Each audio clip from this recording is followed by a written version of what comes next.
જય સોમનાથ, જય ગુજરાત. ફરી એક વખત સ્વાગત છે આપનું એસપી એજ્યુકેશન બ્લોગમાં. આ વિડીયોમાં જોઈશું આપણે મૂડી ઘટાડા અંગેનો દાખલો. દાખલાનું નામ છે દીપિકા લિમિટેડ.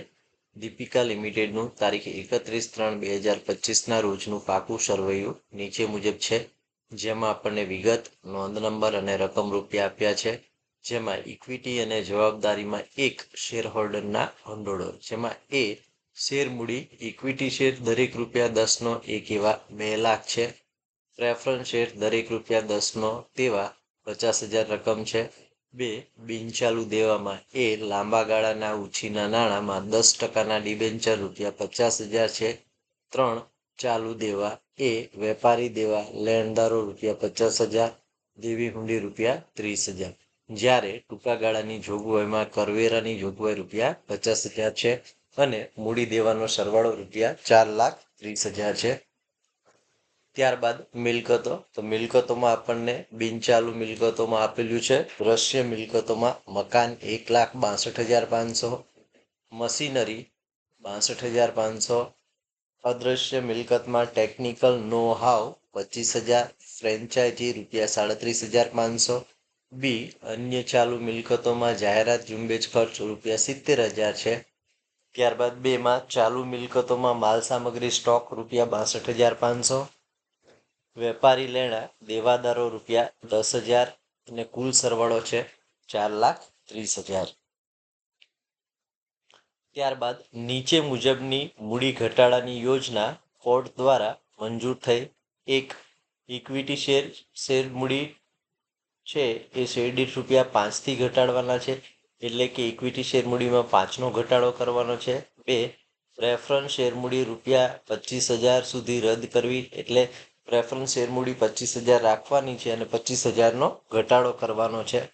3 ડિબેન્ચર હોલ્ડર્સને તેમનું દેવું ₹25,000થી જતું કરવા તૈયાર થયા છે, એટલે કે ડિબેન્ચરમાં ₹25,000નો ઘટાડો કરવાનો છે. 4 લેણદારો ₹25,000 જતા કરવા તૈયાર છે, એટલે કે લેણદારોમાં પણ ₹25,000 ઘટાડો કરવાનો છે. 5 સ્થિર મિલકતોમાં 90%થી પુનઃ આંકણી કરવાની છે. તો સ્થિર મિલકતોમાં આપણને જમીન, મકાન અને મશીનરી આપ્યું છે, જેમાં આપણે 90% નવા પાકા સરવૈયામાં દર્શાવવાનો છે, એટલે કે 10% ઘટાડો કરવાનો છે. બધી જ અદ્રશ્ય અને અવાસ્તવિક મિલકતો લખી વાળવાની છે, એટલે કે અદ્રશ્ય મિલકતમાં તમારા ટેકનિકલ નો હાવ અને ફ્રેન્ચાઇઝી છે. જ્યારે અન્ય ચાલુ મિલકત છે અવાસ્તવિક મિલકત, એમાં 70,000 જાહેરાત ઝુંબેશ ખર્ચને આપણે માંડી વાળવાના છે. આ વિગત પરથી આપણે નીચેના જવાબો તૈયાર કરવાના છે. 1 જરૂરી ગણતરી જવાબના ભાગરૂપે દર્શાવો. કંપનીના ચોપડે આમ નોંધ લખો. 3 મૂડી ઘટાડા ખાતું તૈયાર કરો. અને 4 મૂડી ઘટાડા બાદનું પાકું સરવૈયું તૈયાર કરો. તો વિદ્યાર્થી મિત્રો, આ પ્રકારનો દાખલો ગણતી વખતે આપણે સૌપ્રથમ જરૂરી ગણતરી જવાબના ભાગરૂપે કરીશું અને તેને આધારે આમ નોંધ કરીશું અને એની ખતવણી મૂડી ઘટાડા ભંડોળ ખાતામાં તૈયાર કરીશું. તો જવાબના પહેલા આપણે પહેલો, બીજો અને ત્રીજો સાથે તૈયાર કરતા જઈશું અને ત્રણેય જવાબ તૈયાર થઈ ગયા બાદ આપણે મૂડી ઘટાડા બાદનું પાકું સરવૈયું તૈયાર કરીશું. તો સૌપ્રથમ આપણે જરૂરી ગણતરી કરવાની છે. તો સૌપ્રથમ જરૂરી ગણતરીમાં પહેલી ગણતરી કરવાની છે ભંડોળની પ્રાપ્તિ. ભંડોળની પ્રાપ્તિ એટલે કે જવાબદારી કે દેવામાં ઘટાડો અને મિલકતમાં વધારો. તો આપણે પહેલો હવાલો જોઈએ છે કે ઇક્વિટી શેર મૂડી દીઠ ₹5થી ઘટાડવાના છે. તો ઇક્વિટી શેર મૂડીમાં ઘટાડો કરવાનો છે ₹5નો શેર દીઠ. તો દાખલામાં આપણે જોઈશું તો આપણને ઇક્વિટી શેર મૂડી છે એ 2 લાખ આપી છે. 2 લાખ ભાગ્યા 10 કરીશું તો 20,000 શેરની સંખ્યા મળશે અને 20,000 શેર પર આપણે ₹5 લેખે ઘટાડો કરવાનો છે. તો 20,000 ગુણ્યા 5 કરીશું તો ₹1 લાખ ઇક્વિટી શેર મૂડીમાં ઘટાડો થશે. તો ભંડોળની પ્રાપ્તિમાં આપણે ઇક્વિટી શેર મૂડીમાં ઘટાડો લખીશું 20,000 ગુણ્યા 5, એટલે કે ઇક્વિટી શેર મૂડીમાં 1 લાખનો ઘટાડો થશે. ત્યારબાદ આપણે બીજો હવાલો જોઈશું તો પ્રેફરન્સ શેર મૂડી ₹25,000 સુધી રદ કરવાની છે. એટલે પ્રેફરન્સ શેર મૂડી આપણે જોઈશું તો 50,000 આપી છે, એમાંથી 25,000 ઘટાડવાના છે. એટલે પ્રેફરન્સ શેર મૂડીમાં ઘટાડો ₹25,000 લખીશું અહીંયા 25,000.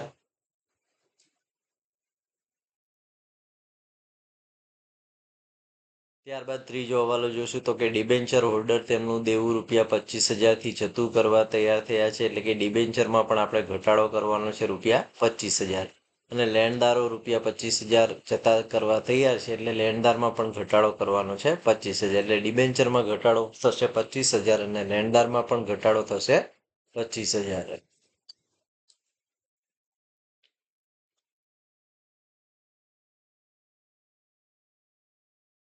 હવે આપણે સરવાળો કરીશું તો 1,75,000 આપણને ભંડોળની પ્રાપ્તિ મળશે. તો સૌપ્રથમ આવી રીતે ભંડોળની પ્રાપ્તિની ગણતરી કરવાની છે. ભંડોળની પ્રાપ્તિની ગણતરી કરતી વખતે ખાસ યાદ રાખવાનું છે કે મૂડી દેવાની એટલે કે જવાબદારી કે દેવામાં ઘટાડો થાય તો ભંડોળની પ્રાપ્તિ થાય, અને મિલકતમાં વધારો થાય તો પણ ભંડોળની પ્રાપ્તિ થાય.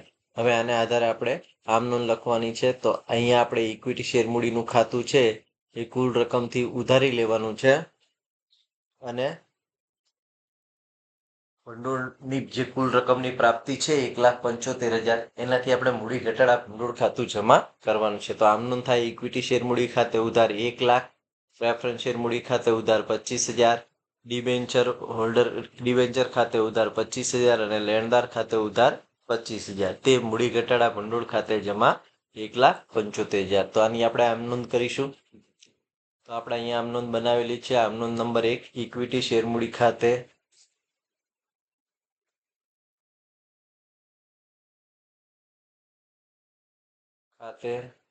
ઉધાર ₹1,00,000,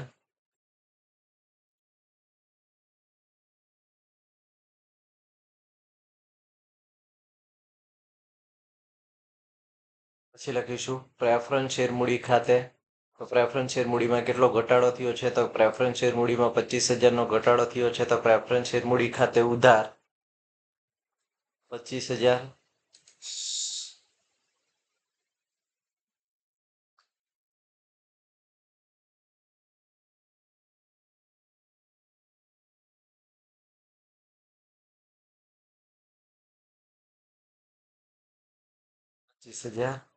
પછી ડિબેન્ચરમાં ઘટાડો થયો છે. તો ડિબેન્ચરમાં કેટલો ઘટાડો થયો છે? તો કે ડિબેન્ચરમાં 25,000નો ઘટાડો થયો છે. તો ડિબેન્ચર ખાતે ઉધાર 25,000,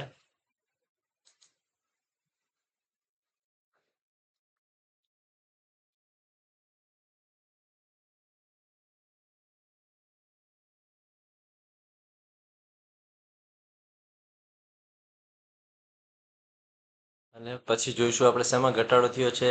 તો કે લેણદાર. તો લેણદાર ખાતે ઉધાર 25,000,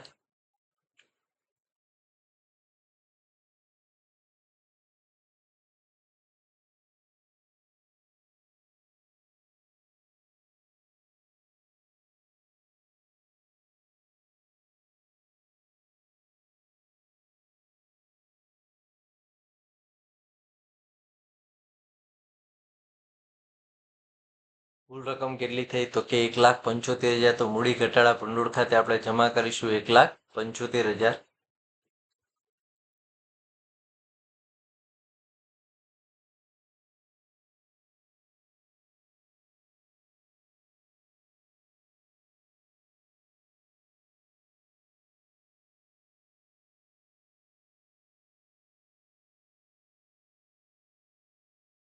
એ મૂડી ઘટાડા ભંડોળ ખાતે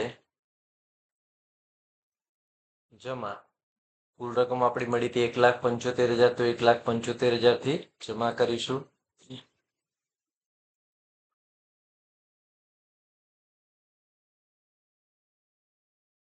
પહેલી આમનોંધ થઈ ગઈ, પહેલી ગણતરી થઈ ગઈ. હવે આને આપણે જમા કરવાના છે. તો શું કરવાનું છે જમા? તો કે કુલ રકમથી મૂડી ઘટાડા ભંડોળ ખાતાની જમા બાજુ અસર આપવાની છે. તો મૂડી ઘટાડા ભંડોળ ખાતાની જમા બાજુ આપણે આ વિગતો લખીશું.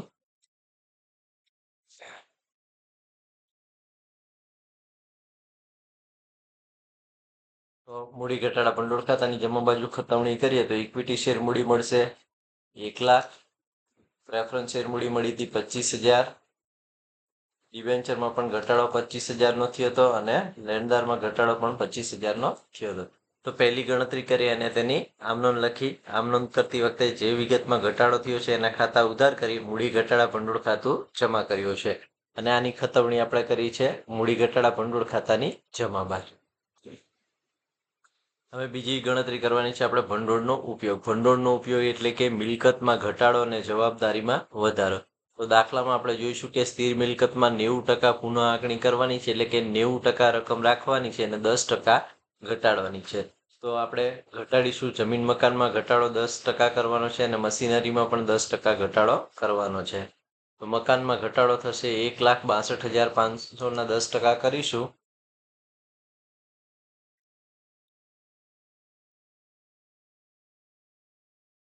10% તો આપણને મળશે 16,200.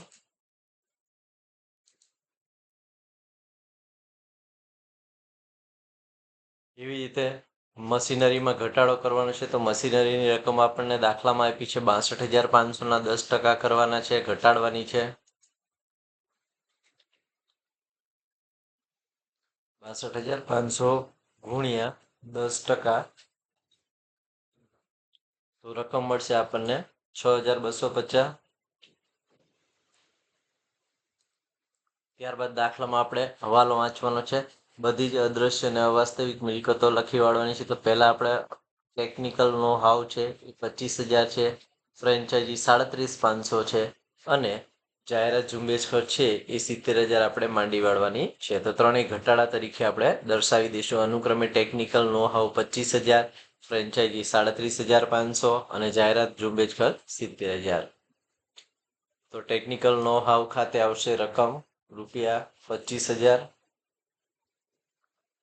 ફ્રેન્ચાઇઝીની રકમ આપણે દાખલામાં આપી છે ₹37,500 અને જાહેરાત ઝુંબેશની ખર્ચ દાખલામાં આપણને આપી છે ₹70,000.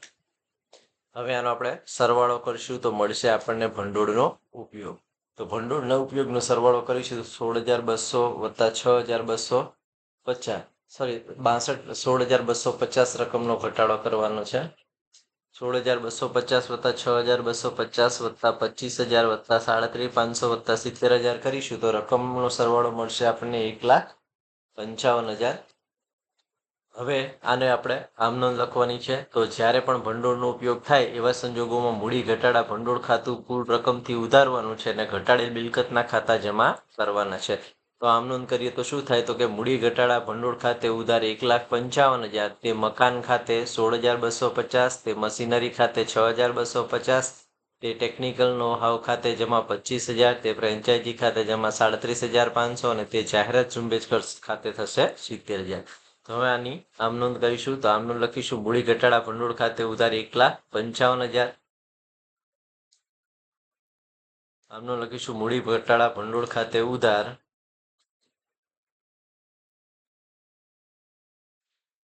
1,55,000.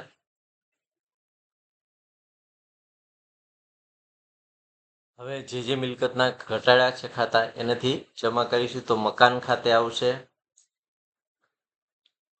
16,250.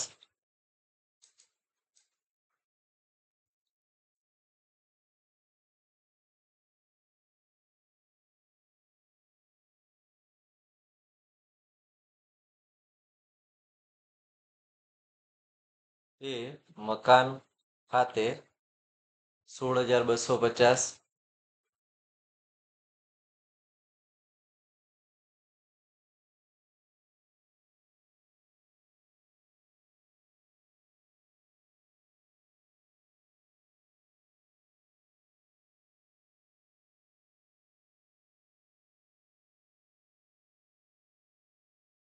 પછી આપણે ઘટાડો કર્યો છે મશીનરીમાં. તો તે મશીનરી ખાતે કેટલો ઘટાડો કર્યો છે? તો કે 6,250 નો. તે મશીનરી ખાતે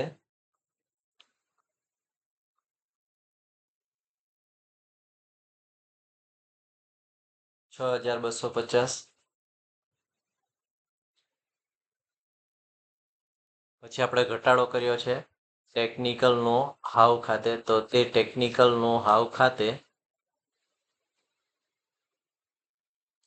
જમા 25,000.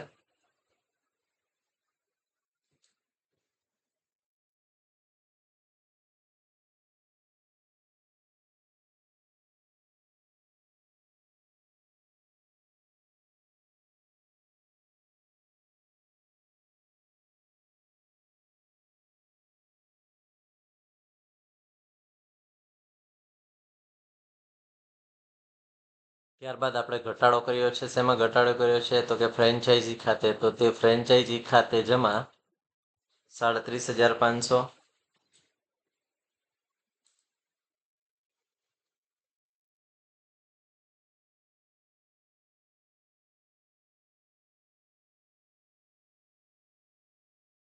તે ફ્રેન્ચાઇઝી ખાતે જમા 37,500 આપણે કરવાના છે.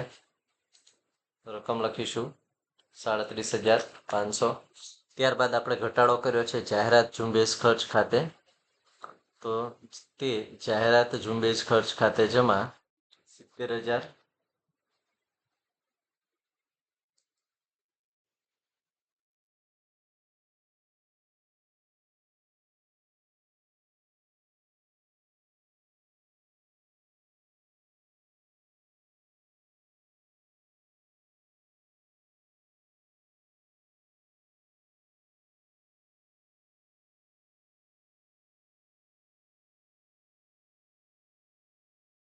હવે આની આપણે ખતવણી કરવાની છે.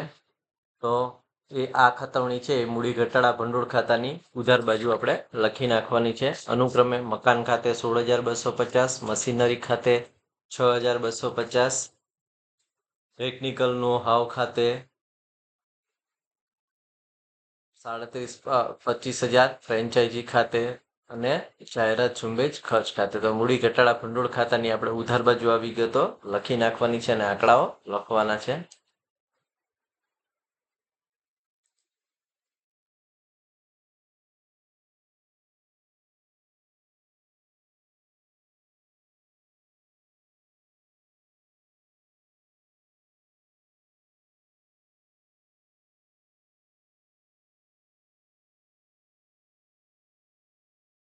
મકાન ખાતે રકમ હતી 16,250,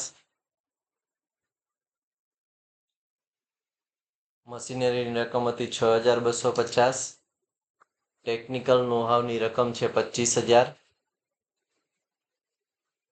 ઉપર આપણે જોઈ શકીએ છીએ કે ફ્રેન્ચાઇઝીની રકમ છે ₹37,500 અને જાહેરાત ઝુંબેશની રકમ છે ₹70,000.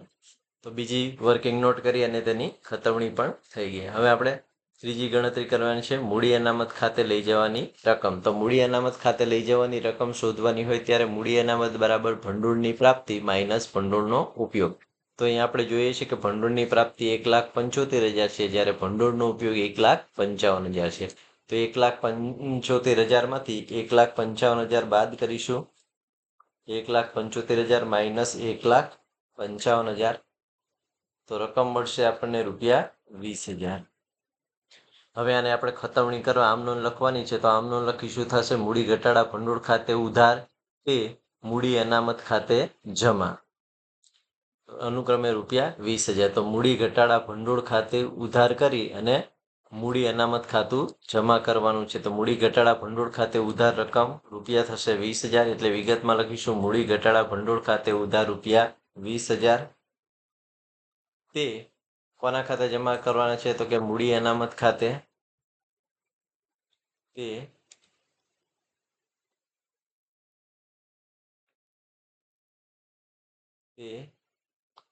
મૂડી અનામત ખાતે જમા ₹20,000.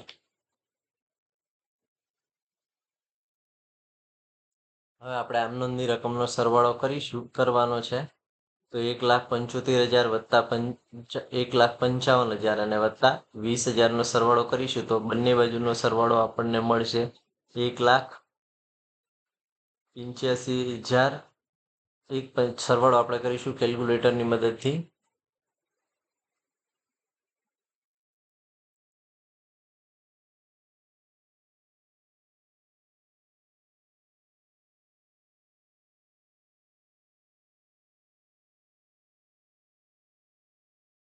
તો પહેલા રકમ છે 1,75,000, પછી 1,55,000 અને 21. 1,75,000 વત્તા 1,55,000.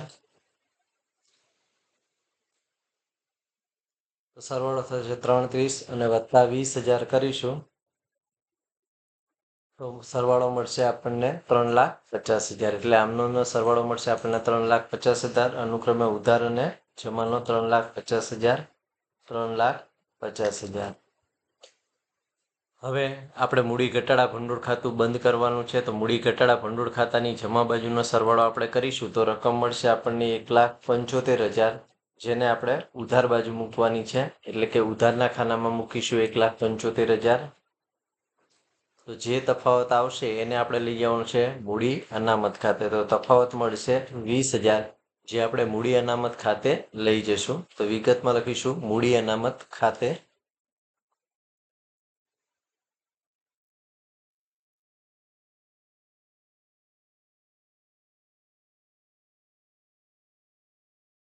રકમ ₹20,000. અને આ જે મૂડી અનામતની રકમ આવી છે આપણે નવા પાકા સરવૈયામાં દર્શાવવાની છે. તો મિત્રો આવી રીતે ગણતરી કરવાની અને તેની ઉપરથી આમનોંધ લખવાની અને ત્યારબાદ એની અસર આમનોંધની અસર મૂડી ઘટાડા ભંડોળ ખાતામાં આપવાની છે. હવે આપણે બનાવવાનું છે નવું પાકું સરવૈયું. તો દીપિકા લિમિટેડનું નવું પાકું સરવૈયું તૈયાર કરીશું તો જરૂરી ઘટાડા સાથેની વિગતો ધ્યાનમાં લઈશું. તો ઇક્વિટી શેર દરેક ₹10નો હતો એ અમે 5નો થઈ ગયો છે ને 20,000 શેર છે. તો ઇક્વિટી શેર મૂડીની રકમ મળશે આપણને 1,00,000.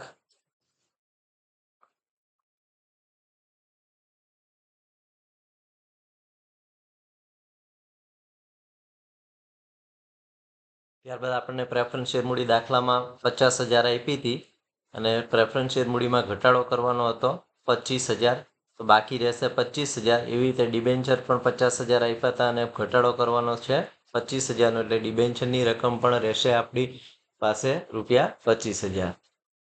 તો આપણે લખી નાખીશું પહેલા પ્રેફરન્સ શેર મૂડીમાં ઘટાડો કેટલો થયો છે તો કે 25,000. તો બાકી કેટલા રહ્યા તો કે 25,000. ત્યારબાદ મૂડી અનામત આપણે શોધ્યું છે મૂડી ઘટાડા ભંડોળ ખાતું તૈયાર કરીને ₹20,000. તો અહીંયા દર્શાવી દઈશું મૂડી ઘટાડા ભંડોળ ખાતેથી આપણે મૂડી અનામત લાવ્યા તે 10%ના ડિબેન્ચરની રકમ ₹50,000ની છે અને ઘટાડો કર્યો છે આપણે 25,000. તો બાકી કેટલા રહ્યા તો કે 25,000. જો આપણને તો અહીંયા બતાવી દઈશું 25,000. ત્યારબાદ લેણદારો પણ 50,000ના હતા અને 25,000નો ઘટાડો કર્યો તો બાકી રહ્યા લેણદારો 25,000. ત્યારબાદ જોઈશું દેવી હુંડીમાં કોઈ ઘટાડો નથી અને કરવેરાની જોગવાઈમાં પણ કોઈ ઘટાડો નથી. તો અનુક્રમે દેવી હુંડી અને કરવેરાની જે જોગવાઈની રકમ છે એ આપણે એમને મૂકી દેવાની છે અનુક્રમે 30,000 અને 50,000. તો દેવી હુંડીની રકમ મૂકીશું આપણે 30,000 અને કરવેરાની જોગવાઈની રકમ મૂકીશું 50,000.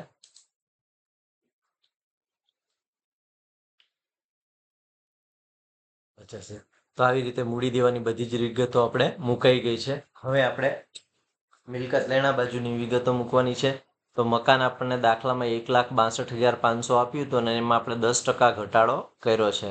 તો મકાન છે એ મકાન અને મશીનરી બંનેમાં અનુક્રમે 10%નો ઘટાડો કરવાનો છે. તો 1,62,500ના 10% ઘટાડવાના છે અને મશીનરીમાં પણ 62,500ના 10% લેખે ઘટાડો કરીને દર્શાવવાની છે. તો અનુક્રમે આપણે પહેલા મકાનમાં ઘટાડો દર્શાવી દઈશું. તો મકાનની નવી કિંમત છે એ 10% ઘટાડા બાદની એટલે કે 90% ધ્યાનમાં લેવાની છે. 1,62,500 માઇનસ 10% લેખે કરીએ તો 16,250 થાય. તો આઉટર કોલમ રકમ મળશે આપણને 1,46,250. ત્યારબાદ મશીનરીની રકમ દાખલામાં આપણને આપી હતી 62,500 માઇનસ 10% લેખે ઘટાડો બાદ કરીએ તો 6,250. તો આઉટર કોલમ મળશે 62,500માંથી આપણે 6,250 બાદ કરીએ તો મળશે 56,250. ત્યારબાદ આપણે અદ્રશ્ય અને અવાસ્તવિક મિલકતો માંડી વાળી છે એટલે કે એને આપણે નવા પાકા સર્વેમાં દર્શાવવાની નથી. તો અદ્રશ્ય અને અવાસ્તવિક મિલકતમાં ટેકનિકલનો ફ્રેન્ચાઇઝી અને જાહેરાત ઝુંબેશ ખર્ચ માંડી વાળ્યો છે. બાકી ચાલુ મિલકતમાં કોઈ વધારો ઘટાડો છે નહીં એટલે આપણે એમ નામ દર્શાવી દેવાનો છે. અનુક્રમે માલ સામગ્રી સ્ટોક 62,500 અને દેવાદારો છે એ 10,000 આપણે નવા પાકા સરવૈયામાં દર્શાવી દઈશું.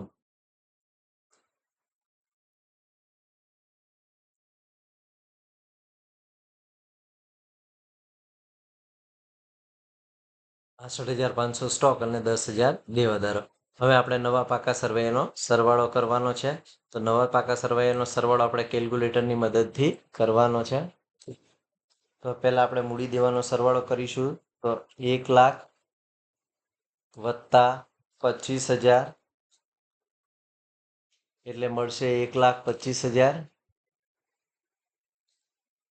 અને 1,25,000 આપણે 20,000 ઉમેરવાના છે એટલે મળશે આપણને 1,45,000.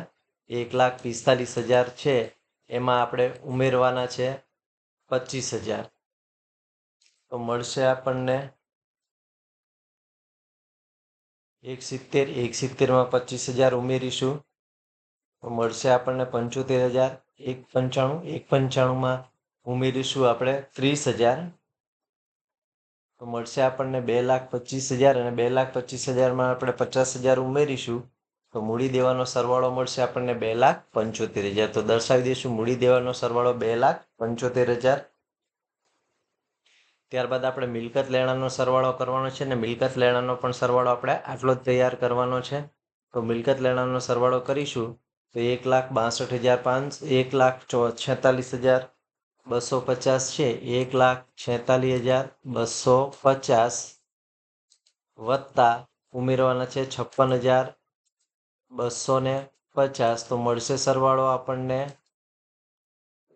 1,46,250 વત્તા 56,250 વત્તા 62,500 અને વત્તા 10,000 કરીશું તો પણ આપણને સરવાળો મળશે રૂપિયા 2,25,000 સોરી.